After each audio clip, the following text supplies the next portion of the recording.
আপনি রাস্তা দিয়ে যাবেন, ওই রাস্তা থেকে মরার বাড়িটা দেখা যায়। ওকে, আমি আসতাছি, পিছন থেকে হয় কি ভাইয়া একটা ডাক হয় অচেনা অচেনা কণ্ঠে। পিছন থেকে একটা হাত আসলো, মানে খুব ঠান্ডা, মানে একটা ফ্রিজ থেকে যে আইসটা বার করে যেমন একটা ফিলিংস হয় হাতে, ওরকম একটা আমার কাঁধে হলো। যেমন একটা ফিলিংস হয় তখন, মানে আমি নড়তে পারতাছি না, আমি দৌড়াতেও পারতাছি না, আমি দিই চিৎকার। দেন দেখে আমার আব্বু আসতেছে, বলতেছে শিমুল ভয় পাস না, আমি আসি, হাতে একটা টর্চ লাগলো। আমি আমার আব্বুর সাথে হাঁটতাছি, তো ভয় কমানোর জন্য আব্বুর সাথে অনেক কথা বলতেছে। আমার আব্বু কোনো কথা বলে না। বাসায় আসার আগে হঠাৎ করে কোন দিকে যেন চলে গেল, আমি ভাবছি হয়তো বা টয়লেটে গেছে। তো আমি বাড়িতে গেলাম, আম্মুকে বললাম আব্বু কি আজকে কাজে যায় নাই, অসুস্থ নাকি? তো আম্মু বলে কি বলিস তুই, আব্বু তো সকাল 6টায় রওনা দিছে, আজকে আস্তে আস্তে রাত 11টা হবে, যেহেতু ফরিদপুর শহরে গেছে গ্রাম থেকে, তাহলে আমার সাথে যে আসছে সে কি? আমি আকাশ থেকে বললাম। ঘরের ভিতরে যাই দেখি কি একটা লাশ আমার বেডের উপরে শুয়ে আছে, চোখ খোলা, জিব্বা বাইর করা, কেমন যেন মানে হা করে রয়েছে, হা করে কিভাবে জিব্বা বাইর করে। জিন ভূত যার সঙ্গে হয় সেই জানে কতটা খারাপ এই জিনিস। আজকের ঘটনাটা সেরকম, ফরিদপুর শহরে এরকম একটা ঘটনা। এবং শুরুতে বলি, স্ক্রলে দেখানো নম্বর বা আমাদের ফেসবুক ইনবক্সে যোগাযোগ করে আপনি চাইলে আপনার গল্পটা শেয়ার করতে পারেন। মাঝে মধ্যেই বলি, প্রতিবাদ হওয়া দরকার যে কোনো কিছুর, যে কোনো অন্যায়, যে কোনো অন্ধকার কিছু। আর শিমুল, এই ঘটনাটা কবে থেকে? এই ঘটনাটা 2 বছর আগে রোজার মাসে হয়, রোজার 15 তারিখে শুরু হয়। 15 রোজাতে? কিরকম করে? আসলে ভাইয়া আমি রোজা নামাজ এগুলা আর কি ছাড়তে পারি না, এগুলা মানে আলাদা একটা টান থাকে আমার। দেন আমি স্কুলে পড়াশোনা করি, আমাদের ওই জায়গার মানে গ্রাম্য এলাকায় তো আপনার যে বাড়তি করে 1 মাসের জন্য লোক নেওয়া হয় কাপড়ের দোকানে। আমার কাকা একজন টেলার্সে মানে মালিক। দেন আমি আমার কাকুকে বলি, যেহেতু আমার হাত খরচের টাকাটা হয়ে যাবে, আমি 1 মাস থাকলে, যেহেতু 1 মাস বন্ধ, আর স্কুল বন্ধ থাকলে তো বাড়িতে সময় কাটে না।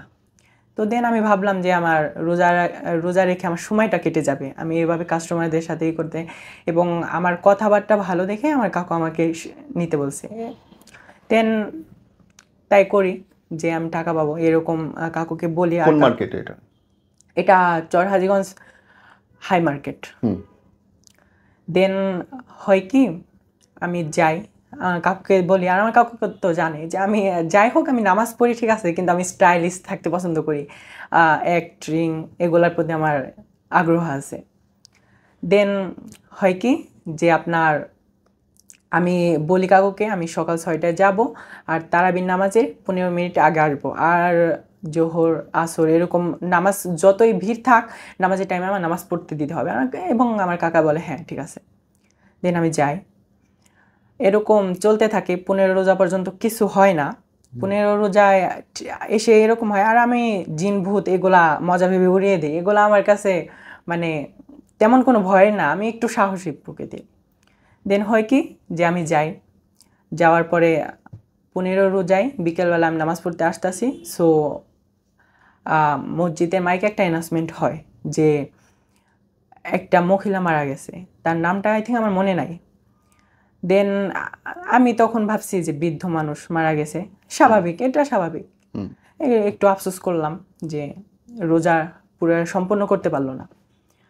তো এরপরে সেদিনকে আমার কাকুর কাছে শুনি কি যে আমি যে পথ দিয়ে যাব আমার বাসায়, যেহেতু আমি একা যাই, আমার কাকুর রাত 11টা পর্যন্ত আরো দেরি হয়, তো আমার একা যাইতে হয়। আমি যখন আমার কাকুর মুখে শুনি যে আমার রাস্তার পাশে যে বাড়িটা, মানে রাস্তা থেকে ফুল দেখা যায়, ফুল, তো মানে ওই মরা বাড়িটা দেখা যায়? হ্যাঁ।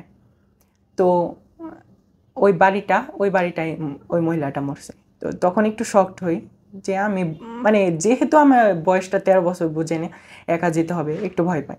আপনি রাস্তা দিয়ে যাবেন, ওই রাস্তা থেকে মরার বাড়িটা দেখা যায়। ওকে। দেন আমি কাকুকে বলি আমি ইফতার শেষে চলে যাব, কাকু বলে যাও সমস্যা নেই। তো ইফতার শেষে আমি ইফতার করে চলে আসব। এরকম টাইমে হয়েছে কি লাশটা আমার সামনে পেয়েছে। কোথায়? মানে পাশে জানাজা পড়াচ্ছে। ও, মানে রাস্তা দিয়ে যাচ্ছ, দেখতেছো যে জানাজা পড়াচ্ছে। আচ্ছা। তো আমি তখন আর কি একটু ভয় পাওয়াটাই স্বাভাবিক এটা। তো ভয় পেয়ে আমি তাড়াতাড়ি ওইদিকে না তাকিয়ে সোজাসুজি পথের দিকেই করি। আর আমাদের বাড়িতে যাওয়ার আগে একটা কলা বাগান আছে, দেন একটা ফাঁকা মাঠ, যেহেতু আমাদের মেন রাস্তা থেকে আমাদের বাড়িটা একটু ভিতরে, ফাঁকা মাঠটা পেরিয়ে একটা বাসঝার দেন আমাদের বাড়ি 5 মিনিটের রাস্তা। যাই, তো সেদিনকে আমার সাথে অস্বাভাবিক কিছু হয় না, বাট বাড়িতে যে আমি আম্মুকে বলি যে আম্মু আমি লাশ দেখছি, আমি ভয় পাইছি। তো আমাদের গ্রামে প্রচলিত আছে যে ভয় পেলে নাকি লবণ পানি খাওয়াতে হয়, এটা প্রচলিত আর কি। দেন আমার আম্মু আমাকে লবণ পানি খাওয়ায়, তারপরের দিন আমার প্রচুর জ্বর আসে, মানে কি বলবো, আমার জ্বর অনেক ছিল, আমার মানে নিঃশ্বাসটা যে নিব, নিঃশ্বাসটা এত গরম আমার মনে হয় নাকটাই পড়ে যাইতেছে, এরকম প্রচুর জ্বর আসে। তো হুজুরকে ডাকা হলো, ঝাড়ফুঁক দিল, কিছু, তারপরে আর কিছু হলো না। দেন আমার আব্বু বললো তোমার জ্বর দরকার নাই, তোমার কাজ করার দরকার নাই। দেন আমার কাকু কাছ থেকে টাকা এভাবে অ্যাডভান্স নিয়ে নিল, তারপর আর যাওয়া হয়নি। তো এইভাবে হয়, ভালো হয়, এখানে শেষ হলে পারতো। বাট আসল ঘটনা হলো ঈদের 1 সপ্তাহ পরে আমাদের স্কুল যখন খোলে, স্কুলে আমি যেহেতু এর মধ্যে আর কিছু হয় নাই, এর মধ্যে কিছু হয় নাই, বাট আমি আর কি এরকম ঘুমের গন্ধে আজে বাজে স্বপ্ন দেখতাম। কিরকম স্বপ্ন? স্বপ্নটা এরকম যে একটা লাশ, হ্যাঁ, এভাবে হাতটা এভাবে রেখে, মানে মানে কফিনে যেভাবে রাখে আর কি, ওই লাশটা কফিনে রাখতাছে, এবং কি আমি নিজের হাতে রাখতাছি লাশটা, এরকম। তো দেন স্কুলে যাই, আমি যেহেতু আর কি লিডার, স্কুলের ক্যাপ্টেন, স্কাউট ক্লাস ভর্তি করা লাগে প্রতি বৃহস্পতিবারে। তো স্কাউট ক্লাসটা সেদিনকে আমার হয় সন্ধ্যা হয়ে যায়, আর আমার যে ফ্রেন্ড সার্কেল ছিল তার আগেই চলে আসে, কারণ স্কুল ছুটি আপনার 5টায়, আর আমাদের স্কাউট ক্লাস 2 ঘন্টা করতেই হয়, কারণ ক্যাপ্টেনের জন্য আলাদা একটা শিক্ষা। দেন আমি করার পরে আমাদের স্কুল থেকে আমাদের বাসা আসার সময় মানে রাস্তার সাইড দিয়ে সারি বেয়ে তাল গাছ, মানে তালতলা বলে আর কি, একটার পর তাল গাছ একদম। তারপর একটা ছোট নদীর ওই পারে আমাদের বাড়ি। তো আমি আসতাছি তেমন কিছু হইল না। পরে পিছন থেকে হয় কি ভাইয়া, একটা ডাক হয় অচেনা কণ্ঠে। তো অচেনা কণ্ঠের ডাক হয়, আমি জানি এক ডাকে পিছনে ফিরতে নাই, এটা আর কি সবাই বলে। কি বলে ডাকে? আমাকে বলে এই কোথায় যাও, দাঁড়াও। ওকে। কেন আমি তেমন কিছু মনে করি নাই, আমি তাকাইও নাই। তারপর হয় কি ভাই, সাইড থেকে ডাকটা আসে। কোন সাইডে? ডান সাইডে আসতেছি, পিছন থেকে আসার পর ডান সাইডে। কি বলতেছে? এই কোথায় যাও, দাঁড়াও। কয়বার? প্রথমবার একটা ভয়েসে, দ্বিতীয়বার সাইড থেকে আরেকটা ভয়েসে। ওকে। দেন আমি তখনও তাকাইনি, আমি হাঁটার গতি আরো ফাস্ট করে দিলাম, দ্রুত হাঁটলাম। তারপর হঠাৎ করে আমার আর কি পিছন থেকে একটা হাত আসলো, মানে খুব ঠান্ডা, মানে একটা ফ্রিজ থেকে যে আইসটা বার করে যেমন একটা ফিলিংস হয় হাতে, ওরকম একটা আমার কাঁধে হলো। তো আমি তখন দৌড়াতে শুরু করি, দৌড়াতে আমি ফোন নিয়ে গেছিলাম, আমার পকেট থেকে ফোনটা বের করে আব্বুকে কল দিই যে আব্বু তুমি কোথায়, তুমি কি বাড়িতে? আব্বু বলে হ্যাঁ বাড়িতে। আব্বু বলে এরকম করতেছিস কেন? আমাকে কথা বলার সময় নেই, তুমি একটু মানে এগিয়ে আসো, কারণ আমাদের স্কুলতে আমাদের বাসা একটু দূরে, মানে তাল গাছের সারিটা পুরা আপনার ধরতে গেলে 1 কিলোমিটারের মতো চলে গেছে। দেন আব্বু বলে আচ্ছা ঠিক আছে আসি। আমি যে মানে সেদিনকে আমার আব্বু বাড়িতে ছিল, বাসায় ছিল। আমার আব্বু এমনি বাসায় থাকে না, একজন ড্রাইভার, তো সেদিন বাসায় ছিল। আমি আব্বুকে কল দিই, দেন আমার আব্বু আসে, আগাতে আসতেছে, আমি তো দৌড়াইতেছি। তো হঠাৎ করে মনে হইতেছে আমি নড়তে পারতেছি না, মানে আমার একটা মানে রশি দিয়ে এভাবে বাঁধলে যেমন একটা ফিলিংস হয় তখন, মানে আমি নড়তে পারতেছি না, আমি দৌড়াতেও পারতেছি না, আমি দিই চিৎকার। দেন দেখে আমার আব্বু আসতেছে আর বলতেছে শিমুল ভয় পাস না, আমি আসি। হাতে একটা টর্চ লাইট আর সিগারেট খাইতে আসে, আমার আব্বু একটু সিগারেট খায়। দেন আমি ওখানে অজ্ঞান হয়ে পড়ে যাই, পরে আমার কিছু মনে নাই। দেন আমার চোখ খুলে দেখি যে আমার আব্বু উঠছে, মানে বাতাস করতেছে হাত পাখা দিয়ে, লোডশেডিং হইতেছিল। তো আমার আব্বু বললো কিছু হয়েছে, অস্বাভাবিক কিছু দেখছিস? তো আমি বললাম না, এরকম হয়েছে, আমার সাথে ঘটনা ঘটছে। তো বললো কি, আচ্ছা ঠিক আছে, এগুলা কিছু না, এগুলো তোর মনের ভুল, তুই যে সেদিনকে লাশ দেখে ভয় পাইছিলি তোর মনের ভুল। মানে আমার চাচ্ছিল আমার সাহসটা জোগানোর জন্য যেন আমি ভয় না পাই, যেহেতু আমার ভয় করবে, স্কুল তো আর ছাড়া যাবে না এরকম। দেন আমি তখন ভয় পাইনি, কিন্তু ঝাড়ফুঁক করে হুজুরকে ডাকা হয়, আমাদের বাসার পাশে মসজিদটা। হুজুরকে আসে ঝাড়ফুঁক করে আর আমাকে বলে কি একটু সাবধানে থাকবা। হুজুর তখন আমাকে কিছু বলে না, আব্বুকে কি যেন একটা বলে, ওটা আমাকে বলে নাই। দেন আমার আব্বু হুজুরের সাথে চলে যায়, ওভাবে আমি ঘুমাই পড়ি। স্বপ্নে অনেক আজে বাজে জিনিস দেখতে পারি লাগে, মানে আমি নিজে আপনার হাতে এখনো গলা শুকা আসতেছে, মানে কি ভয় লাগে এখন ওই গল্প? এখনো ভয় লাগে আমার, মানে ওটা আর কি, ওই কথাটা ভাবলে এখন আমার গায়ে কাঁটা দিয়ে ওঠে, আমার শরীর ঠান্ডা হয়ে যায়। তো তারপরে হয় কি যে ওভাবেই রাতে অনেক আওয়াজ, মানে তখন আর কি শুরু হয় নামাজ, সন্ধ্যার সময় নামাজ পড়ার সময় একটা বিড়াল দেখি, মানে পেটের মাঝখানে আরেকটা পা, 6টা পা। তো আমাদের এই পার হতে আপনার একটা ব্রিজ আছে, ওই ব্রিজের উপর দিয়ে, মানে বাঁশের সাঁকো বলে আর কি, বাঁশ দিয়ে তৈরি, এই ছোট নদী তো। তো পার হওয়ার সময় দেখি কি ওই একটা বাঁশের উপর দিয়ে 6 পাওয়ালা ওই বিড়ালটা হাইটা যাইতেছে, এটা কিভাবে সম্ভব? তো আমি ওখান দিয়ে ভয় পাইনি, আমি তখনও ভয় পাইনি, আমি ভয় পাইনি বলতে মনে মনে সাহস যোগাই নিজে নিজে, আমি কিছু না, এগুলা কি, আমার হয়তো বা চোখের সমস্যা, এরকম করে হয়েছে। যাক, হইলো, এই ঘটনাটা গেল। এরপর 1 মাস গেল, এরকম ভাবে 1 বছর কেটে গেল, এরকম নানান জায়গায় দেখতে শুরু করলাম, এরকম এরকম এরকম জায়গা, শুধু বিড়ালটাই দেখতাম, আর কিছু দেখতাম না। সব জায়গায় শুধু বিড়ালটাই দেখতাম। একই বিড়াল? একই বিড়াল, কালো 6 পাওয়ালা? হ্যাঁ, কালো রঙের। আর কেউ দেখতো না, আর কেউ দেখতো না। ডাকতো বিড়াল? না, জাস্ট আমার সামনে দিয়ে হাইটা গেত। ক্ষতি করতে আসতো? না, কিছু করতো না আমার। তাহলে অসুবিধা কি, দেখতেছো দেখো। তারপরে আসল তো আপনার হয় আবার আমাদের স্কুলে স্পোর্টস হয়, স্কাউট ক্লাস, ক্লাস না আর কি, ওটা আর কি অনুষ্ঠান, বার্ষিক ক্রীড়া প্রতিযোগিতা। হয়তো আমাদের অনেক প্রদর্শন আছে, তো আমি যেহেতু ক্যাপ্টেন, আমার অনেক ডান্স, তারপর অনেক পারফরমেন্স দেখাইতে হয়েছে। এরকম করতে করতে রাত 8টা বাজে গেছে, আর গ্রামে তো রাত 8টা মানে মাঝরাতের সমান, গভীর রাত। তো আসতেছি বাড়ির পথে, হাতে প্রাইজ ছিল, বাড়ির পথে আবার সেই তলাতে আসতেছি। সেদিন আমার বন্ধু ছিল আমার সাথে, তো ও আর আমি কথা বলতে যে আজকে অনেক মজা হলো, এরকম এনজয় করলাম, এরকম কথা বললাম। তখন আবার একটা ডাক আসে যে এই তুমি দাঁড়াও না কেন? তখন আমি পিছনে ফিরি, যেহেতু ও আছে আমার সাথে আছে, তো পিছনে ফিরে সমস্যা নাই। পিছনে ফিরে দেখি কি আমার আব্বু। হঠাৎ করে আমার আব্বু, কোথায় থেকে আসলাম জানি না। দেন আব্বুকে বললাম আজকে কি কাজে যাও নাই তুমি? সে শুধু বললো মানে এইটুকু, তাছাড়া আর কোনো কথা বললো না, শুধু পরে আমার ফ্রেন্ডটা যে ডান দিকে রাস্তা দিয়ে চলে গেল, আমি আমার আব্বুর সাথে হাঁটতাছি, তো ভয় কমানোর জন্য আব্বুর সাথে অনেক কথা বলতেছি, আমার আব্বু কোনো কথা বলে না। বাসায় আসার আগে হঠাৎ করে কোন দিকে যেন চলে গেল, আমি ভাবছি হয়তো বা টয়লেটে গেছে। তো আমি বাড়িতে গেলাম, আম্মুকে বললাম যে আম্মু প্রাইস ম্যারাইজ রাখে যে আম্মু, আব্বু কি আজকে কাজে যায় নাই, অসুস্থ নাকি? কারণ আমার আব্বু তো কাজে থাকার কথা।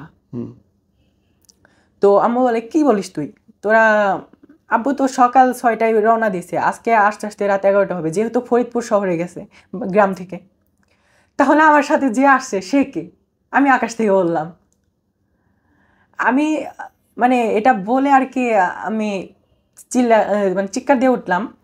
আমার আম্মু বললো ভয় পাস না, হুজুরকে ডাকলো। তো হুজুর দেখে বলল কি যে তোমাকে একটু সাবধানে থাকতে বলছিলাম। তো আমি বললাম আমি তো সাবধানে থাকি, এটা আমার ফ্রেন্ডও ছিল। তো আমাকে কিছু সুরামোরা পরে ঝাড়ফুঁক করে দিল, দেওয়ার পরে বলল কি যে সন্ধ্যার সময় ঘর থেকে বেরোও না। আচ্ছা ঠিক আছে। তো আমার আম্মু রান্নাবাড়া করছে, ডাইনিং টেবিলে সব খাবার আনতে যাবে। দেন আমি ঘরের ভিতরে যাই, দেখি কি একটা লাশ আমার বেডের উপরে শুয়ে আছে। চোখ খোলা, জিহ্বা বাইর করা, আর কেমন যেন মানে হা করে রয়েছে, হা করে কীভাবে জিহ্বা বাইর করে। তো আমি ওভাবে চিৎকার দিয়ে অজ্ঞান হয়ে গেছি। তো আমার আম্মু আব্বু আর আশেপাশে যারা ছিল সবাই আইসে আমাকে করছে।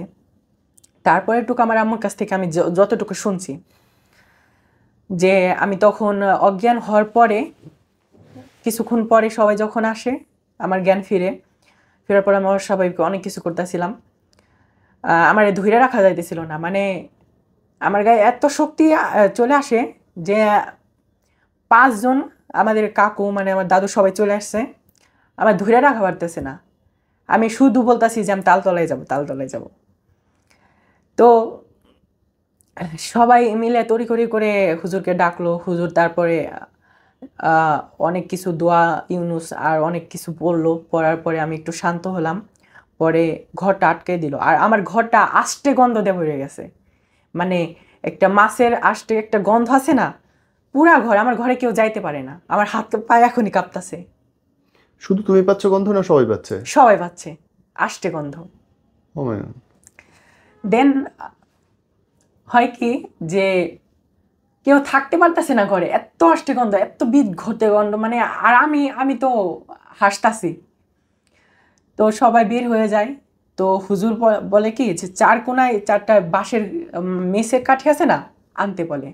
দেন আমার আম্মু আনার পর ঘরের 4 কোনায় মেসের কাঠি গেড়ে দেয়, কিছু দোয়া দৌড় পড়ে, আর বলে কি যে আজকে ঘরে যাই হয়ে যাক ঘরতে বার হবে না, আমাকেও না আর আমার সাথে তাদের থাকতে বলছে।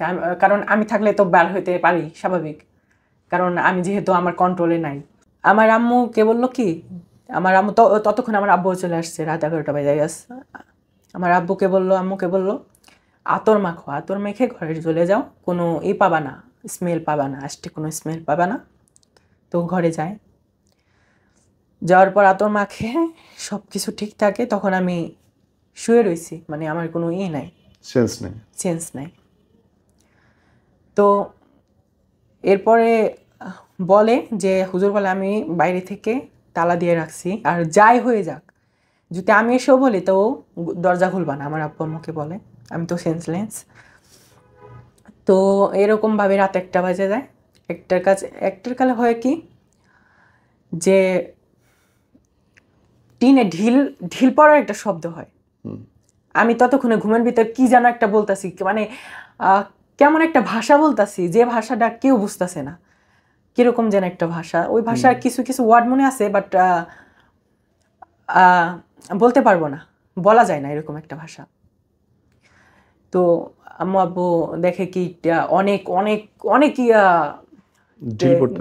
ঢিল পড়তাছে, আবার টিনের উপর দেখে যেন হাঁটতাছে আর রাগেই করতেছে, গুমরাইতেছে।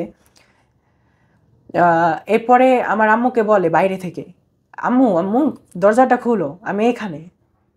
আমার আম্মু বলে কি, আমার আম্মু বুঝতে পারছে যে এটা নিশ্চয়ই অস্বাভাবিক কিছু, কারণ আমার ছেলে তো আমার ঘরেই।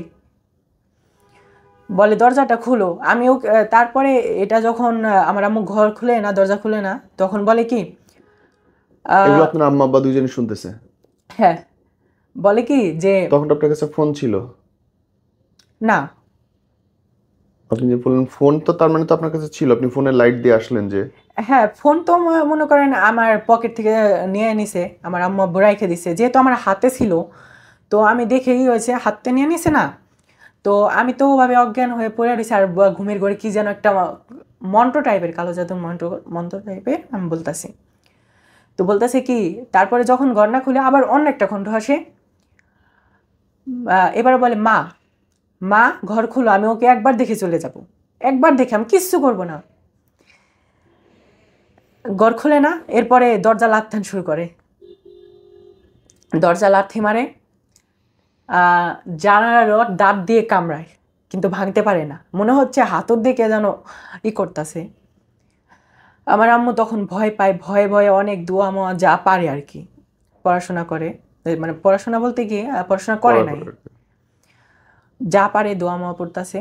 পড়ার পর এরকমভাবেই একবার জানলা ধাক্কায় করে, আবার গুমরা, আবার রাগে বলে তো আমি কিন্তু ওকে মেরে ফেলবো, আমি কিন্তু ওকে মারতে চাই না, আমি ওকে ভালোবাসি, এরকম অনেক কথা বলতে চাই। তো তারপরের দিন সকালবেলা হয় কি, ঘর খুলে দেখে কি অনেকগুলা মৃত কাক আমাদের উঠান দিয়ে একদম হয়ে গেছে, মানে পা রাখার জায়গা নাই, মৃত কাক এত এত। তো ততক্ষণে হুজুর আসে বলে এগুলো সব পরিষ্কার করো। তো এগুলা পরিষ্কার করে হুজুর বলে কি এগুলা পুড়াই ফেলো, কাকগুলা পুড়াই ফেলো। আর ঢিল একটাও ঢিল দেখা যায় না, ওগুলা কাক। তো ঢিলের শব্দটা আই থিঙ্ক ওই কাক মরে পড়ে পড়েছে এরকম। দেন আমার আম্মু তাই করে, একটু ভয়ে ভয়ে করে। ততক্ষণে আমার জ্ঞান ফিরছে, আমি স্বাভাবিক।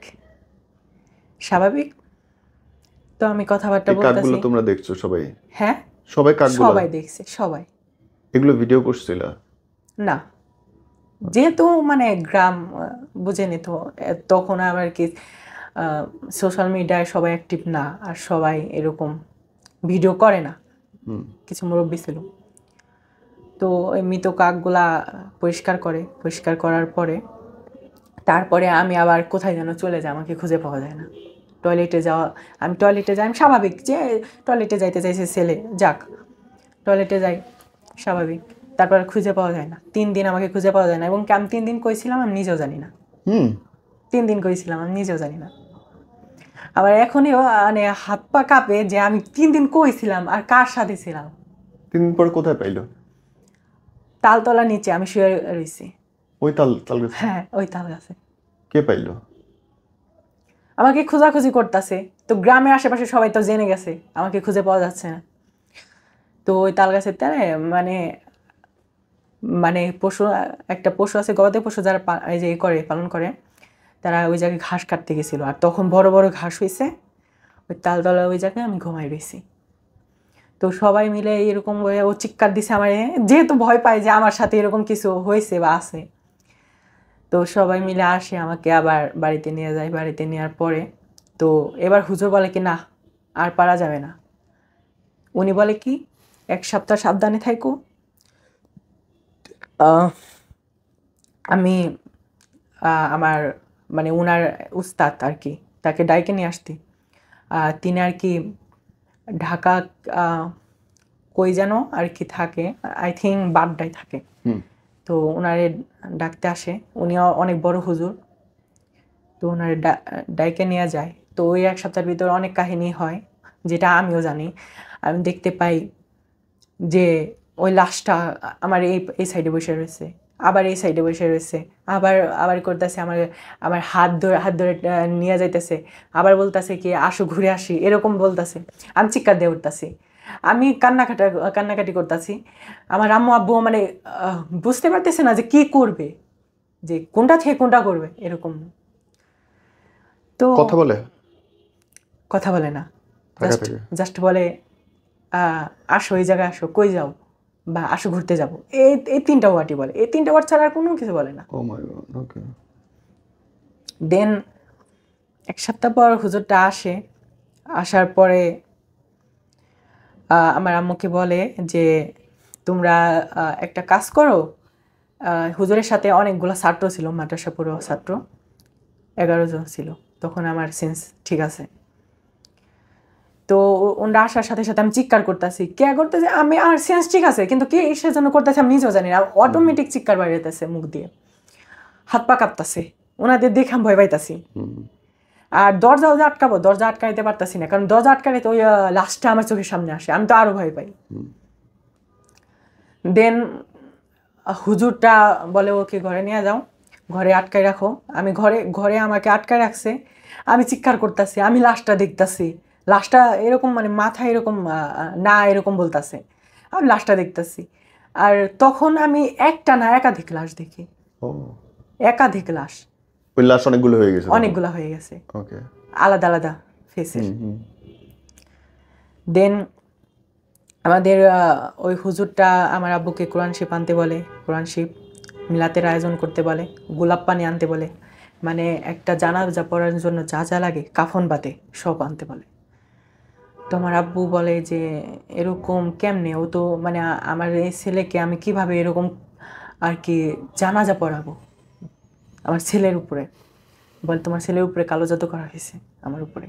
আর কালো জাদু করছে আমার এক আন্টি, যে আন্টির সাথে আমার কোনো ঝগড়া ছিল না, বাট পরীক্ষায় আমি একটু ভালো নাম্বার পাইতাম দেখে তার ছেলে এসছে। আমি আন্টিটা আর কি একটু খারাপ দিকে যেত। এই গল্পটা আমি আরেকদিন বলবো ইনশাল্লাহ। একটু দেহ ব্যবসা টাইপের করতো আন্টিটা, ও অনেক খারাপ। এই গল্পটা আমি আরেকদিন এসে বলবো। দেন ওই আন্টিটা আমার উপরে কালো জাদু করছে, কোনো শত্রুতা নাই, আমি জাস্ট ভালো নাম্বার পাইতাম। আমি মানে ওদের সাথে, ওই আন্টির সাথে, ওই আন্টির মেয়ে আছে, ও আন্টির মেয়ের সাথে আমার এত ভালো সম্পর্ক, ফ্রেন্ডস, তাদের সাথে খেলা ছোট থেকে বড় হয়েছি। দেন বড় হওয়ার পরে পরে কি থেকে যে কি হয়ে গেল, অদ্ভুত লাগলো। পরে সারলো কেমনে? হ্যাঁ পরে তোমার সারলো কেমনে? পরে সারলো, ওই যে আনলো, ওগুলো আনলো। দেন আনার পর সব কিছু করলো, মানে তোমাকে সাজাইলো, জ্যান্ত জানাজা। জানাজা পড়েছে? হ্যাঁ ও মাই গড। তারপর জানাজা পরে ঠিক হয়ে গেছে? হ্যাঁ, আর জানাজা পড়েছে এরকম যে সব কিছু আনছে, আনার পরে আমার ঘরে আবার আষ্টে গন্ধ পড়ে গেছে। মানে দুর্গন্ধ, মানে একটা ড্রেনের সামনে গেলে আপনি মানে একটা খাবার পচে গেলে যে একটা গন্ধ, তো যাই এটা সবাই পাইতো? হ্যাঁ সবাই পাইতো, গন্ধটা সবাই পাইতো, দেখতে পারতো, মানে লাশটাকে কেউ দেখতে পারতো না। ও মাই গড, আমি এটা প্রথমবার শুনলাম। ঘটনা তো ভাই প্রথমই ঘটে সবার সাথেই। মাই গড। দেন তারপরে সব কিছু করলো, করার পর এরকম এরকম গোলাপ পানি দিয়ে আমার উপরে করলো। আমার শরীর জ্বলতাছে, আমি সেন্সে ছিলাম না, কিন্তু আমার আম্মু আব্বু বললো তুই বলতেছিস আমার শরীর জ্বলতাছে, শরীর জ্বলতাছে। ছাত্ররা ইয়াসিন সুরা পড়লো, সুরা জিন নামক, ওটা 1000 বার পড়তে হয়েছে। তো ওগুলা পড়তেছে, আর ওটা পড়ার সময় গন্ধটা ধীরে ধীরে কমছে, এবং কি একটা সুন্দর একটা মিষ্টি গন্ধ, যেটা আমিও পাইছি, মিষ্টি গন্ধ হইতেছে। তো তারপর আমার উপরে আর কি আসর করে। তো হুজুরের সাথে কথা হলে হুজুর বলে তুই আসিস কেন? আমি আসি নাই, আমাকে ডেকে আনছে। বলে কি যে ওই মৃত যে দাদিটা মারা গেছে, ওই মৃত দাদির কি বলবো আমি, লাশটা খেতে আইছিল, লাশটা খেতে আইছিল। দেন কালো জাদুর মাধ্যমে তাকে আনা হয়েছে। তো আমার ভয় করতেছে যে আমার হাত পা কাঁপতেছে যে থেকে বাইচে আইছে, থেকে আইছে। আমি যাই হোক আলহামদুলিল্লাহ এখন হয় না। তো এরকম লাশটা খেতে আইছিল, তাকে কালো জাদুর মাধ্যমে আনছে। আনার পর তারপরে হয় কি যে অনেক কথা বলে যে আমি ওকে পছন্দ করে ফেলছি, ওর বয়স 1000 বছর। তো ও হুজুর বলে মেয়ে ছেলে না, হুজুর বলে যে আচ্ছা ঠিক আছে, তুই যে ওকে পছন্দ করস, আনছে তোকে ডাইকে আনছে, তুই ওকে পছন্দ করে ফেলাইছা, বাট তোর বয়স 1000 বছর আর ওর বয়স 13 বছর, কিভাবে কি করবি তুই? কই না আমার ওর ভালো লাগছে, আমার নাকি ওর ভালো লাগছে। এই কথা কি সবাই শুনতেছে না খালি হুজুর শুনতেছে? হুজুর শুনতেছে। আচ্ছা। তো হুজুর বলে কি যে এরকম হয় না, তুই মানুষের মাংস খাস, এরকম বলে আমি মানুষের মাংস খাওয়া ছেড়ে দিব, তাও আমার তারাস না, আমার অনেক ভালো লাগছে। তো হুজুর বলে কি যে এরকম হয় না ভাই, এরকম হয় না, তুই চলে যা। বলে কি আমি যাবো না।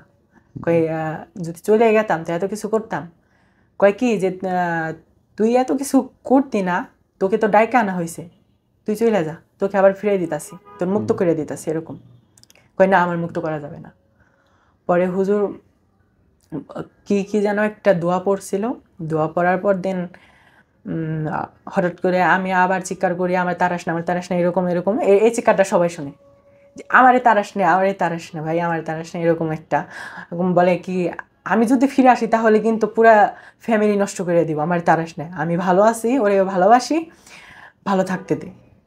দেন এরকম। তো হুজুর অনেক বলে, পড়ার পর মানে যাইতেছিল না, যাই করুক যাইতেছিল না। তো হুজুর বলল মিলাতের আয়োজন, রান্নাবাড়া করতে বললো যে কালকে রান্নাবাড়া করবা। তো বললো কি আর আজকে রাত্রে তুমি ওকে একলা ঘরে ছেড়ে দেবে, আমার একলা ঘরে ছেড়ে দিব, এবং কি বাইরে থেকে তালা দেওয়া লাগবে, তালা দিব, আর চারিদিক দিয়ে লোহার প্রেক গাড়বে আমার ঘরের চারিদিক দিয়ে একটা লাগে। তো তাই করলো, হুজুর নিজের হাতে একটা প্রেক গেড়ে দিয়ে গেল, দেন সবাই একটা একটা করে লোহার যে প্রেকটা থাকে ওটা গাড়লো। দেন পরের দিন মিলাদের আয়োজন হইলো। আমার আম্মু কান্নাকাটি করে সেন্সলেস হয়ে গেছে। স্বাভাবিক, এটা স্বাভাবিক।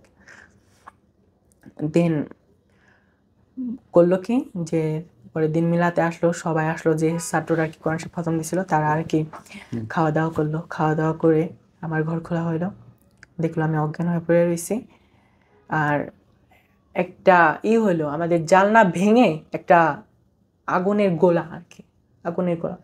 আমি জানি না মানে জিন, আসলে জিনটা যেখানেই যায় যার সাথে ঘটে, বাট আগুনের গোলাটা থাকে এরকম। এই আগুনের গোলা কি সবাই দেখলো? সবাই দেখলো, বের হয়ে গেল। আর এইটা যেটুক গেল ওইটুক পুরো পুড়ে গেল, পুড়ে ধীরে ধীরে পুরো এই জানলাটা ভেঙে গেল। বাপরে বাপ। আর যাওয়ার সময় হলো কি যে আপনার আমাদের গাছ ছিল, একটা গাছ ছিল, ওই গাছটা উপরে পড়ে গেল, এত তেজ ছিল। দেন তারপরে আর কি জানাজানি হলো, হুজুর কিভাবে যেন আমাদের ওই জায়গায় হাত চালান দেয় কিভাবে আমি জানি না, বাট হুজুর হাত চালান দিয়ে দেখলো আমার উপরে কালো জাদু করা হয়েছিল। আর বিষয়টা আমি আরেকদিন বলবো ইনশাল্লাহ। ঠিক আছে। তো আমার কালো জাদু নিয়ে বা ব্ল্যাক ম্যাজিক বলেন, অতি প্রকৃত ব্যাপার বলেন, এগুলো বিশ্বাস একান্ত আপনার, এর সঙ্গে আমার লজিক আপনি মেলাতে চান না, আমি এটার সঙ্গে নেই। গল্পগুলো যার সঙ্গে হয় আসলে সেই বোঝে কতটা বেদনাদায়ক। আমি দোয়া করি আপনার সঙ্গে যেন কোনো বাজে কিছু না ঘটে।